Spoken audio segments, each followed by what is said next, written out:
Good morning. Today I wanted to talk to you about a question I get asked by a lot of property owners and how they can enhance the value of their property or increase its value.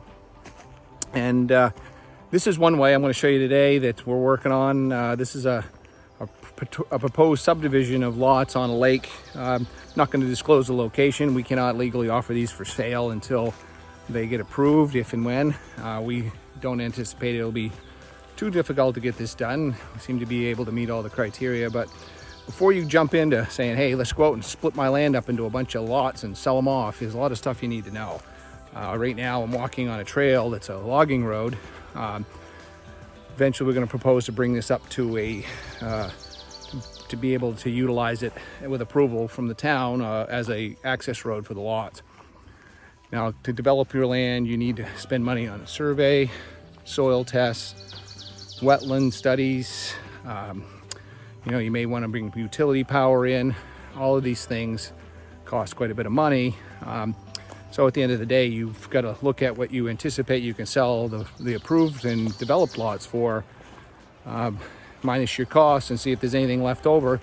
And potentially you could make a profit selling lots. And a lot of my clients do. Will this work everywhere? Probably not. A lot of things you need to look into: the local ordinances, lot sizes, any kind of specs they require for road construction.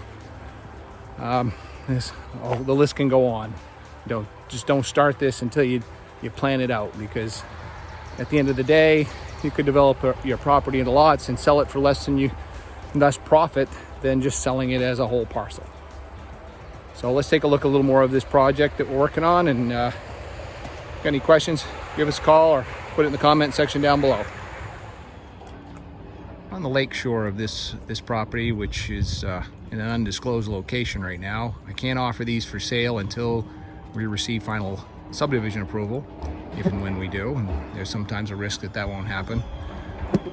Excavator's working away right now, building the logging road. They're going to do a selective cut harvest in here prior to doing the subdivision.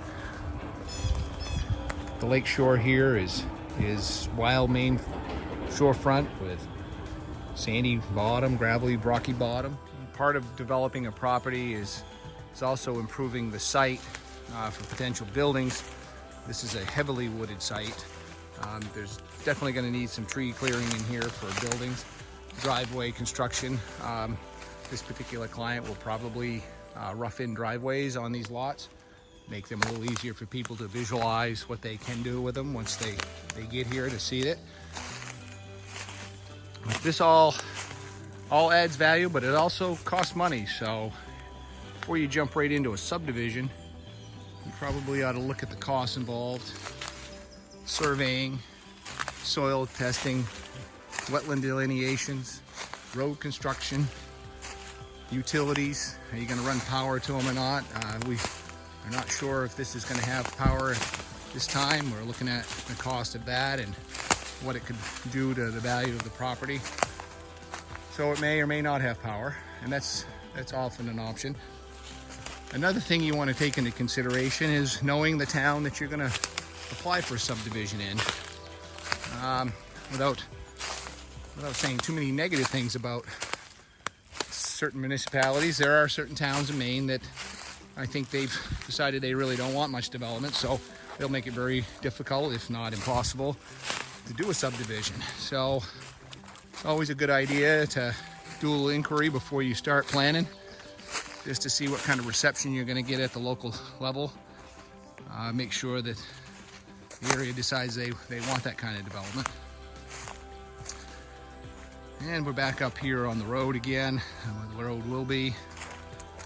We've got a lot of work to do, and probably a couple more months before these lots see any kind of marketing. Well, thanks for checking out this video today, folks. This kind of will fall in nicely with one of the videos my bud and associate Rick Terrio put together a little bit ago called What's an Acre Worth? And here's a totally different approach to what's an acre worth: is what can you make an acre worth by doing some enhancements to your land. You don't always have to go through a subdivision process. to make your land more valuable just by opening up a view, putting in a driveway, doing some thinning so people can see what, well, see the forest. There's a lot of Maine is very dense. So a little bit of thinning, harvesting really will help people better understand a property. And check out Rick's video on what's an acre worth, give you a little more detail on that. Give us a like and subscribe up here if you get a minute. If you like our videos and you want us to keep making them, tell us what you'd like to see. Got questions? Ask for them down here below and we'll answer them as quick as we can. Have a great day.